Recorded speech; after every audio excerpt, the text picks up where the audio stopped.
My story ends with that damn live camera. My name is Jack. I'm 45 years old, and I've been a financial analyst on Wall Street in New York for many years. My wife, Emily, is 5 years younger than me and a highly respected heart surgeon at St. Mary's Hospital in Manhattan. We live in a house with a white picket fence on Long Island, the quintessential American dream, or at least it was. Emily is a workaholic, and I have always known this.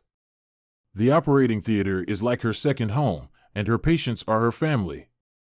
I understand and support this. After all, saving lives is a noble cause. But I have also gradually discovered that there seems to be an unusual patient in her family. The beginning of this was probably 3 months ago. Emily began to work overtime frequently with the excuse that the patient's condition is critical. She came home less and less often, and when she did, she was always tired and distracted. Our dinner table was filled with nothing but silence. Our sex life had become a distant memory. I tried to talk to her, but she always used work as an excuse. Jack, can you grow up? I'm a doctor. I have responsibilities. Responsibilities? Or excuses? I began to doubt. My suspicions were soon confirmed. That day, I left work early, hoping to surprise her and have dinner together. I drove to the hospital with a bouquet of her favorite white tulips, excited and full of hope. St. Mary's Hospital, towering high into the sky, solemn and majestic, like a white fortress. I knew my way around and went to Emily's office, but the door was ajar. I could hear low voices and a hint of an amorous atmosphere. My heart leapt into my throat. I pushed the door open gently and saw a scene that sent a chill down my spine. Emily was sitting behind her desk, embracing a man. The man had his back to me, but I recognized his hospital gown at once. A hospital gown? A patient? My mind went blank. They didn't seem to notice my presence and continued kissing as if they were alone in the world. Emily's face was more beautiful than I had ever seen it. It wasn't the look she gave her husband, but the affectionate look a woman gives her lover. The tulip in my hand fell to the ground with a pat. The crisp sound finally woke them up. Emily pushed the man away violently and turned her head in panic. When she saw it was me, the blood in her face instantly faded. Jack? Why are you here? Her voice trembled, her eyes avoided mine, and she completely lost her usual calm and professionalism. I didn't say anything, just stared at her, then at the man. He turned around, too, and I could see his face clearly. Young, handsome, with a touch of sickly pallor. He looked familiar, but for the moment I couldn't think where from. And this is, I asked, my voice hoarse, as if I were choking on it. Emily's face turned even paler, and she stammered, he's my patient, David Miller. David Miller? The name, like a flash of lightning, split open my chaotic thoughts. I remembered, he was the miracle patient that had been the talk of the hospital recently. It was said that he had a serious heart condition and was almost sentenced to death, but Emily's operation miraculously brought him back to life. Patient? I sneered, pointing at their messy clothes. Is this what you call doctor-patient relationship? Is this what you call responsibility? Emily hastily explained, Jack, let me explain, it's not what you think. Not what I think. Then what do you want me to think? I roared, my voice echoing in the empty office, you tell me, what the hell is going on when a doctor is hugging and kissing a patient in the office? David Miller seemed to be taken aback by my anger. He cowered behind Emily and didn't dare say a word. Emily was still trying to defend herself, but her voice grew smaller and smaller until it finally disappeared in the roar of my anger. I didn't want to hear any more of her nonsense, so I turned around and stormed out of the office and out of the hospital. I don't know how I got home, I just remember running like I was trying to escape from a nightmare. Back at the empty house, I locked myself in the study and lit cigarette after cigarette. The smell of nicotine filled the air, but it couldn't dispel the anger and pain in my heart. I couldn't accept that my beloved wife had betrayed me, and with her patient at that. This was ridiculous. What was even more ridiculous was that I had always thought that our marriage was happy, at least on the surface.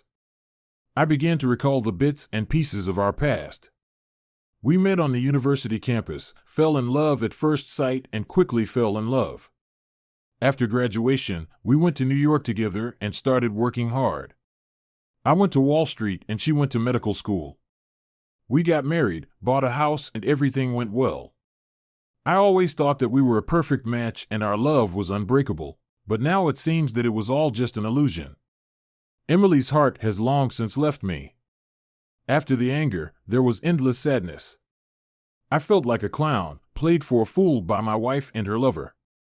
My dignity, my pride, had been trampled underfoot. What should I do? Divorce?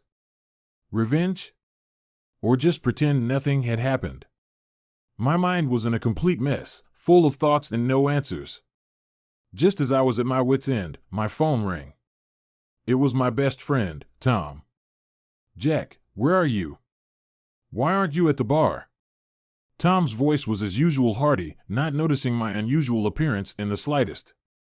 "Tom, I'm not in the mood and don't want to go to the bar," I said weakly. "What's wrong? What's happened?" Tom immediately sensed that something was wrong with me and his tone became serious. After a moment's hesitation, I finally decided to tell him what had happened. Tom is my best friend. We grew up together and have always been able to talk about anything. I knew he would give me some advice. I told Tom everything about Emily's infidelity. There was a long silence on the other end of the line. "Jake, are you sure? Emily really cheated on you?" Tom sounded a little incredulous. "I saw it with my own eyes. How could I be wrong?" I said bitterly. "Damn it. This Emily is such a bitch." Tom angrily cursed. "Jack, what are you going to do? Just let it go?" "I don't know," I said blankly. "My mind is in a mess. I don't know what to do." "Listen, Jack, you can't just let it go." Tom's voice became agitated. "Men can't be bullied by women. You have to retaliate severely." "Revenge?" The word sparked a flame of anger in my heart. "Yes, why should I swallow my anger? Why should I let them off the hook? I want revenge. I want them to pay." "Tom, you're right. I want revenge," I said between clenched teeth. "Good. That's more like it." Tom said excitedly, "How do you want to get revenge? Do you want me to help you come up with ideas?" "I haven't thought of anything yet, but I won't let them off the hook easily," I said coldly. After hanging up the phone, my mind started racing. I want revenge, but how can I get back at them and make them suffer? Divorce? That would be too easy for them. A fight? That would only make me look bad. I want to destroy them. I want them to regret it for the rest of their lives. I began to think about Emily's profession. Doctor, what a glamorous profession, respected and well paid. What would happen if her scandal came to light? Her reputation would be ruined, her career would be destroyed, and she would become the laughingstock of the whole hospital. At this thought, a cold smile appeared at the corner of my mouth. I've got it. I decided to use Emily's profession to deal her a fatal blow. The next day, I took leave from work. I locked myself in my house and began to formulate my revenge plan. I wanted to bring Emily's reputation crashing down, and I wanted her to pay for her betrayal. I began to investigate David Miller's background. Soon, I found something interesting. David Miller, 28 years old, a young and successful entrepreneur, runs a technology company. He comes from a wealthy family and is young and promising, the typical bachelor. No wonder Emily fell for him. Young, handsome, and rich, he is indeed more attractive than an old man like me. But I won't let them gloat for long. I continued to investigate David Miller's illness. I found that although his heart disease is serious, it is not completely hopeless. Emily's surgery was indeed a success, but it was not a miracle as the hospital advertised. Suddenly, a bold idea came to me. What if I could prove that Emily's operation was not a miracle but something else? What if I could prove that Emily deliberately exaggerated her condition for her lover and even murdered for money? Once this thought came to me, it would not go away.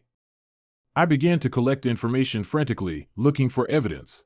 I reviewed David Miller's medical records, studied Emily's surgical plan, and even sneaked into the hospital's archives. I found some doubts. David Miller's condition did not seem as serious as the hospital had advertised. There were also some controversies about Emily's surgical plan. More importantly, I found that Emily and David Miller had already met before the surgery. They had known each other for a long time. What does this mean? It means that their doctor-patient relationship was a complete sham. It means that Emily had been cheating on me for a long time. The more I thought about it, the more excited I got. I felt like a detective unraveling a shocking conspiracy. If I could just find enough evidence, I could destroy Emily once and for all. Luckily, the opportunity soon presented itself. I learned that Emily was going to perform a heart surgery that day, and the procedure would be broadcast live on the hospital's official website. A live broadcast? This was a godsend. If I could expose Emily's scandal during the live broadcast, the effect would be absolutely explosive. I immediately got to work. I contacted a few journalists I knew well, anonymously tipped them off about Emily's affair, and hinted that there might be problems with Emily's surgery. Naturally, the journalists were happy to hear about such a scandal. They immediately became interested and said they would pay close attention to the live broadcast of the surgery. On the day of the operation, I arrived at the hospital early. Instead of going to the operating room, I hid in the hospital's monitoring room and stared at the live broadcast on the screen. The operating room was brightly lit and the atmosphere was tense. Emily was wearing a surgical gown and a mask, her expression focused and meticulous. She looked just as professional and confident as ever, as if nothing had happened. But I knew that her pretense would soon be torn apart by me. The operation began. Emily's skilled hands and precise movements were worthy of a top heart surgeon. Watching the images on the screen, my heart was filled with mixed emotions. Once, I was proud of her talent and proud of her achievements. But now, all of this was ironic. Her talent and her achievements could not hide the filth and depravity in her heart. The operation went well, everything was going according to plan. I felt a little anxious. Could my plan be falling apart? Could Emily's scandal not be exposed? Just when I was about to despair, an accident happened. Halfway through the operation, Emily suddenly stopped. She frowned, as if she had encountered some kind of problem. What's going on? The assistants in the operating room gathered around to ask. Emily didn't say anything, but pointed at the data on the monitor. The assistants looked at the data and their faces also turned grave. Something's wrong with the patient, her blood pressure is dropping, her heart rate is speeding up. One assistant exclaimed. How can this be? Emily's face also changed, and she immediately began to take emergency measures. But it was too late. The patient's condition was getting worse and worse, her blood pressure continued to drop, and her heart rate became slower and slower. The data on the monitor turned into a straight line. The patient has died, said one of the assistants, her voice shaking. There was dead silence in the operating room. Everyone was frozen, as if struck by lightning. Emily was also frozen, staring blankly at the monitor, as if her soul had been lost. I looked at the screen and felt a rush of ecstasy. It worked. My plan had succeeded. Emily's operation had failed and the patient had died. This was definitely explosive news. What's more, the live broadcast of the surgery is not over yet. The whole hospital, and even the whole city, is watching the live broadcast of the surgery. Emily's scandal will be exposed in front of the whole world. I immediately picked up my phone and dialed the reporter's numbers. Hello, it's me, Jack. Here's the news you want. Emily's surgery failed and the patient died. What's more, the live broadcast of the surgery is not over yet. What are you waiting for? Hurry to the hospital. The reporters were beside themselves with excitement at the news. They immediately set off, swarming to St. Mary's Hospital. The hospital security guards tried to stop the reporters from entering, but they were outnumbered and couldn't stop them. They broke through the security guards' lines and rushed into the hospital lobby, heading for the monitoring room. Inside the monitoring room, there was chaos. The hospital's leaders, security guards, doctors, and nurses filled the room, all staring at the live broadcast on the screen, pale and at a loss. When the reporters burst in, the live feed had just switched to the camera in the operating room. Emily was still standing in front of the operating table, motionless like a statue. Her mask had been removed, revealing her pale and haggard face. There was no sadness or remorse on her face, just a blank and vacant look. It seemed that she had not yet recovered from the shock of the failed operation. The reporters immediately recognized Emily. They swarmed around her, taking pictures of her like crazy, cameras and flashes flashing, surrounding her. "Dr. Emily, what is your explanation for the failed operation? Dr. Emily, are you negligent towards your patients? Dr. Emily, what is your relationship with David Miller?" The reporters' questions came like machine gun fire, sharp, mean, and relentless. Emily was completely overwhelmed by the press and broke down. She covered her face and burst into tears. "Stop filming. Please, stop filming." Her voice was hoarse with despair, full of fear and helplessness. But the reporters ignored her pleas and continued to take pictures and videos like crazy. They were like a group of bloodthirsty vultures, smelling the rotten flesh, swarming around, scrambling to get a share. I watched the images on the screen, and my heart felt not a trace of pity, only endless pleasure. Emily, this is your day. This is the day you were trampled on and spat upon. My revenge plan had been a complete success. Emily's reputation was ruined, her career was destroyed, and her life was completely over. But I didn't feel happy. Instead, I felt an emptiness and a sense of disorientation. The thrill of revenge was only momentary, and afterwards, there was a deeper emptiness and loneliness. My marriage to Emily was completely over. We got divorced, split our assets, and agreed to never see each other again. She left New York, and I don't know where she went. David Miller also disappeared. No one knows where he went. Perhaps he had long anticipated this day and had long since made preparations to escape. St. Mary's Hospital also suffered a huge blow as a result of the scandal. The hospital's reputation plummeted, patients switched hospitals, and the hospital's business fell into a slump.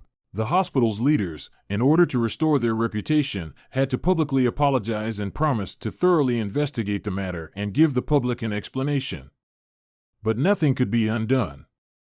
Emily's scandal was like a cancer, deeply rooted in the body of St. Mary's Hospital, and it could never be eradicated.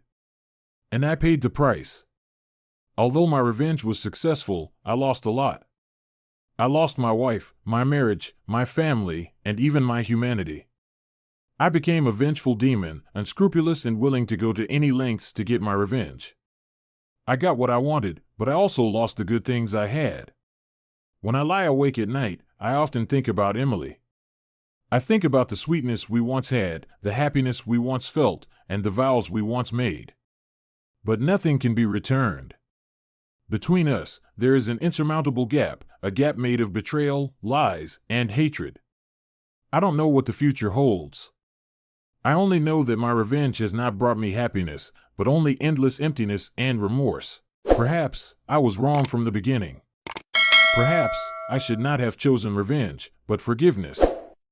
But it is too late, and nothing can be undone. This is the end of my story. It is a story of betrayal, revenge, and remorse. It is a tragedy, an irreparable tragedy. If you like my story, please subscribe to my channel, and I will continue to bring you more exciting stories.